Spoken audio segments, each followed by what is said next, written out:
حضرت میرا ایک سوال تھا.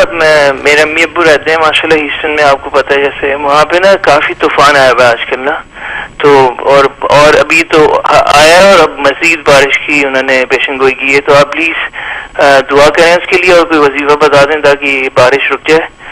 وہ لوگ آپ کا پتہ ہے وظیفہ کر رہے ہیں، وہ سورہ اخلاص پڑھ پڑھ کے پھونک رہے ہیں آسمان کی طرف. اور حضرت میرا دوسرا آپ سے ریکویسٹ تھی حضرت کہ میری بہت خواہش ہے کہ میں آپ کے ساتھ حج یا عمرہ کروں میں، تو کوئی آپ ایسا کوئی سلسلہ شروع کریں کہ ہم مریدوں کو بھی آپ کے ساتھ جانے کا موقع ملے حج یا عمرے پہ. تو آپ پلیز یہ ریکویسٹ میری آپ کنسیڈر کریں آپ، کیونکہ آپ کے ساتھ جا کے وہاں تو کچھ اور ہی معاملات ہوں گے، تو پلیز. بہت شکریہ.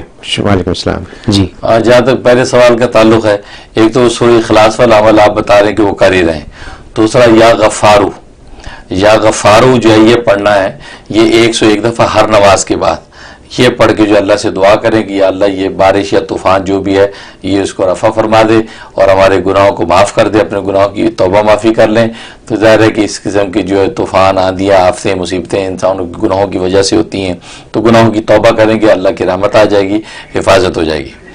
اور باقی یہ ہے کہ حج عمرے کی بات، اور ظاہر ہے کہ اللہ تبارک و تعالیٰ کے جس وقت بلاوا ہوگا لبیک آئے گی انشاءاللہ. بالکل آپ سب رات کو لے کے چلوں گا اور اس کا باقاعدہ اناؤنس کروں گا، آپ پورے گروپ کے ساتھ لے کے جاؤں گا اور جو ہو سکا خدمت کروں گا. اللہ تعالیٰ قبول فرمائے.